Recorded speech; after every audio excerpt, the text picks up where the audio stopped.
Analysis शुरू करने से पहले एक बहुत बड़ा रियलिटी चेक उन व्यूअर्स के लिए जिन्होंने मेरा अप्रैल स्टार्टिंग का वीडियो देखा था। अप्रैल फिर शुरुआत में जब अदानी पावर का स्टॉक 150 रुपीस के आसपास ट्रेड कर रहा था, तब हमने इस पर एक डिटेल्ड एनालिसिस वीडियो बनाया था।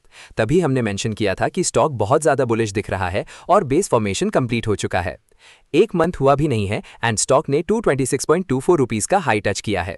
150 से 226 तक का सफर अप्रॉक्स 50% रिटर्न ने ये प्रूव कर दिया है कि फंडामेंटल और टेक्निकल एनालिसिस जब मिलते हैं तो रिजल्ट्स इसी तरह के होते हैं। जिन व्यूअर्स ने उस वक्त डिसीजन लिया था वो आज एक मैसिव गेन पर बैठे हैं। अब पहले कंपनी की बात करते हैं। अदानी पावर लिमिटेड APL, जो इंडिया की सबसे बड़ी प्राइवेट थर्मल पावर प्रोड्यूसर है, ने फाइनेंशियल ईयर 2025-26 के अपने फोर्थ क्वार्टर Q4 के रिजल्ट्स अनाउंस कर दिए हैं। ये रिजल्ट सिर्फ नंबर्स के बारे में नहीं है, बल्कि ये दिखाते हैं कि कैसे अदानी ग्रुप की ये फ्लैगशिप पावर कंपनी अपने ऑपरेशनल एक्सीलेंस और फाइनेंशियल डिसिप्लिन के जरिए पूरे एनर्जी सेक्टर को लीड कर रही है।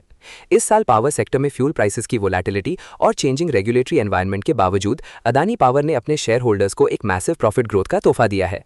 जहां इंडस्ट्री के बाकी प्लेयर्स मार्जिन प्रेशर झेल रहे थे, वहां अदानी पावर ने अपने इंटरनल एफिशिएंसीज और स्ट्रैटेजिक कोल सोर्सिंग के दम पर बॉटम लाइन में 64% का जंप रजिस्टर किया है। अदानी पावर का ये Q4 रिजल्ट एक ऐसे मोड पर आया है जब इंडिया की पावर डिमांड पीक लेवल्स पर है। कंपनी ने न सिर्फ डोमेस्टिक मार्केट में अपनी ग्रिप मजबूत की है, बल्कि अपने गौडा पावर प्रोजेक्ट के जरिए international cross border power supply में भी एक नया स्टैंडर्ड सेट किया है। इस एनालिसिस में हम डिटेल में देखेंगे कि रेवेन्यू फ्लैट रहने के बावजूद कंपनी ने इतना बड़ा प्रॉफिट कैसे जनरेट किया, उनका डेट मैनेजमेंट कैसा है और आने वाले सालों में इन्वेस्टर्स के लिए इस स्टॉक में क्या पोटेंशियल बचा है। दोस्तों, सबसे पहले बात करते हैं प्रॉफिट और लॉस की। रेवेन्यू भले ही फ्लैट दिख रही हो, पर असली खेल मार्जिन्स में छुपा है।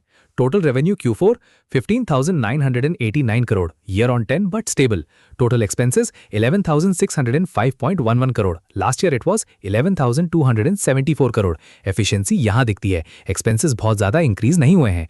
EBITDA operating profit 6,498 crore approx. Strong operating cash flow this year jump +27%। Net profit PAT 4,271.40 crore, massive 64.3% jump from 2,599 crore.